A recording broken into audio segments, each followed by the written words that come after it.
नमस्कार और स्वागत है। आज हम सब मिलकर एक बहुत ही दिलचस्प सवाल की गहराई में उतरेंगे। एक ऐसा सवाल जो कवि मार्कस नैटन ने अपनी कविता चाइल्डहुड में उठाया है। यकीन मानिए, ये एक ऐसा सफर होने वाला है जो हम सबके दिलों को कहीं ना कहीं जरूर छुएगा। आहा, इस कविता में आगे बढ़ने से पहले चलिए एक पल के लिए रुकते हैं और सोचते हैं। वो कौन सा लम्हा था, वो कौन सा पल था जब पहली बार ये एहसास हुआ कि अब हम बच्चे नहीं रहे। है ना एक गहरा सवाल। बस यही सवाल इस पूरी कविता की जान है। तो चलिए एक जासूस की तरह इस रहस्य की तह तक जाते हैं। कवि ये सवाल बार बार पूछते हैं और हर बार ये सवाल हमें एक नई दिशा में ले जाता है। हम कवि के साथ साथ उन पलों को खोजेंगे जहां शायद बचपन कहीं खो गया था। तो हमारी इस पड़ताल का पहला पड़ाव, ये वो मोड़ है जब हमारी सोच में एक बहुत बड़ा, बहुत ही फंडामेंटल बदलाव आता है। मतलब वो वक्त जब दुनिया को देखने का हमारा नजरिया हमेशा हमेशा के लिए बदल जाता है। ये है हमारा पहला सुराग। कवि को याद आता है वो पल जब बचपन की मासूमियत असलियत की दीवार से टकराई। जब उन्हें ये पता चला कि जिन कहानियों पर वो आंख मूंद कर यकीन करते थे, वो असल दुनिया के किसी नक्शे पर हैं ही नहीं। कह सकते हैं कि ये विश्वास और सबूत के बीच की पहली टक्कर थी। और इसी बदलाव को कहते हैं रैशनलिज्म या तर्कवाद। ये बचपन की मासूमियत से दूर हमारा पहला बड़ा कदम था। वो मोड़ जहां दिमाग सवाल करने लगता है।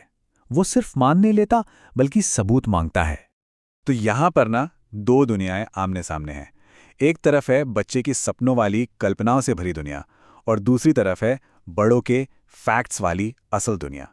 और जब ये दोनों टकराती हैं तो कुछ कुछ टूट जाता है, कुछ खो जाता है। तो कवि यही सोचते हैं, क्या वही दिन था? चलिए अब अपने दूसरे सुराग की तरफ बढ़ते हैं, और ये भी एक बहुत ही अहम मोड़ है, मोहभंग का पल। यानी कि जब कवि अपने आसपास के बड़ों के बर्ताव में एक अजीब सा फर्क देखना शुरू करते हैं। एक बहुत गहरी बात है, जरा सोचिए। कवि को ये दिखने लगता है कि बड़े लोग जो बातें करते हैं और असल में जो करते हैं, उसमें तो जमीन आसमान का फर्क है। और ये एहसास मासूमियत के खोने का एक और पक्का इशारा था। इसी को हम हिपोक्रेसी या पाखंड कहते हैं। जब ये समझ आता है कि लोग हमेशा वैसे नहीं होते जैसे वो दिखाते हैं, और ये समझ एक बच्चे के सीधे साधे भरोसे से भरे दुनिया देखने के तरीके को चकनाचूर कर देती है। तो ये सिर्फ एक महसूस करने वाली बात नहीं है, ये एक साफ साफ दिखने वाली चीज है। कवि को समझ आ जाता है कि बड़ों की दुनिया में दिखावा बहुत है। तो फिर सवाल वही है, क्या वो दिन था जब बचपन हाथ से निकल गया? ठीक है, अब हमारी ये जासूसी हमें तीसरे और शायद सबसे जरूरी सुराग की ओर ले जा रही है। और ये सुराग बाहर की दुनिया में नहीं, बल्कि अंदर की दुनिया में है। ये एक अंदरूनी खोज है। ये एक बहुत बड़ा टर्निंग पॉइंट है।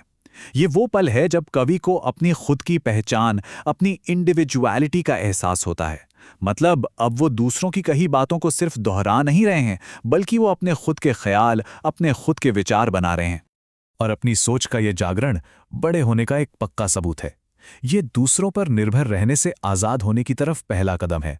वो पल जब कोई सही मायनों में एक इंडिविजुअल बनता है। तो अब तक कवि ने हमें 3 ऐसे मुमकिन पल दिखाए हैं जहां बचपन खो सकता था। पहला, जब तर्क ने जगह बनाई। दूसरा, जब पाखंड नजर आया। और तीसरा, जब अपनी खुद की सोच पैदा हुई। लेकिन कहानी यहां खत्म नहीं होती। हमारी इस जांच में अब एक बहुत ही अनएक्सपेक्टेड मोड़ आता है। और बस यहीं पर सवाल पूरी तरह से बदल जाता है। अब कवि ये नहीं पूछ रहे हैं कि बचपन कब गया, बल्कि वो पूछ रहे हैं कि बचपन कहाँ गया। यह कब से कहाँ का सफर बहुत गहरा है। मतलब साफ है, बचपन कैलेंडर की कोई तारीख नहीं है जिसे हम मार्क कर सके। ये गुजरा हुआ वक्त नहीं है, बल्कि ये तो मासूमियत की एक हालत है। एक ऐसी जगह है जिसे हम शायद सिर्फ दूसरों में ही देख सकते हैं, जैसे किसी छोटे बच्चे के बेदाग चेहरे पर। तो अब जब हम इस रहस्य की आत्मा को समझ चुके हैं, तो चलिए जरा ये भी देखते हैं कि कवि ने इस खूबसूरत नॉस्टैल्जिक फीलिंग को जगाने के लिए भाषा का इस्तेमाल कैसे किया है। ये वो औजार हैं जिनसे ये पूरी कविता बुनी गई है। कवि एक तकनीक का इस्तेमाल करते हैं जिसे एंटीथीसिस कहते हैं। इसमें वो 2 एकदम उल्टी चीज़ों को साथ रखते हैं, जैसे नर्क और स्वर्ग। इससे होता यह है कि बचपन के विश्वास और बड़ों की असलियत के बीच का जो टकराव है ना, वो और भी ज़्यादा साफ नजर आता है। फिर आता है दोहराव यानी रेपिटेशन। ये भी एक बहुत दमदार तरीका है। बार बार एक ही सवाल पूछने से मेरा बचपन कब चला गया, कवि एक तलाश की, एक खोज की फीलिंग पैदा करते हैं, एक ऐसी कसक जो हम सब महसूस कर सकते हैं। और भी कई लिटरेरी डिवाइसेस हैं जिनका कवि ने इस्तेमाल किया है, और ये सब मिलकर एक ऐसी कविता बनाते हैं जो सिर्फ कुछ बताती नहीं है, बल्कि हमें कुछ बहुत गहरा महसूस कराती है। एक ऐसी भावना जो हम सब के अंदर कहीं ना कहीं मौजूद है। और इसीलिए हम वापस उन्हीं आखिरी लाइनों पर आते हैं। सच पूछिए तो यही इस कविता का दिल है। बचपन खत्म नहीं हुआ है, वो बस किसी ऐसी जगह चला गया है जिसे हम सिर्फ मासूमियत की एक झलक में ही देख सकते हैं। तो ये पूरी खोज हमें आखिर में एक बहुत ही गहरे सवाल के साथ छोड़ जाती है कि क्या बचपन कोई ऐसी चीज़ है जो हम खो देते हैं, या फिर ये एक ऐसी जगह है जहां हम कभी कभी वापस जा सकते हैं। शायद बचपन का जाना कोई नुकसान नहीं, बल्कि सिर्फ एक बदलाव है, एक ऐसी हालत जो हम सब के अंदर ही छुपी है और बस सही मौके का इंतजार कर रही है। इस खूबसूरत सफ़र में हमारे साथ चलने के लिए बहुत बहुत शुक्रिया। अगर आपको ये पड़ताल पसंद आई हो तो इस चैनल को सब्सक्राइब करना और इस पेशकश को शेयर करना मत भूलिएगा। और हाँ, खोए हुए बचपन के इस रहस्य पर आपके अपने क्या ख्याल हैं, नीचे कमेंट्स में ज़रूर बताइएगा।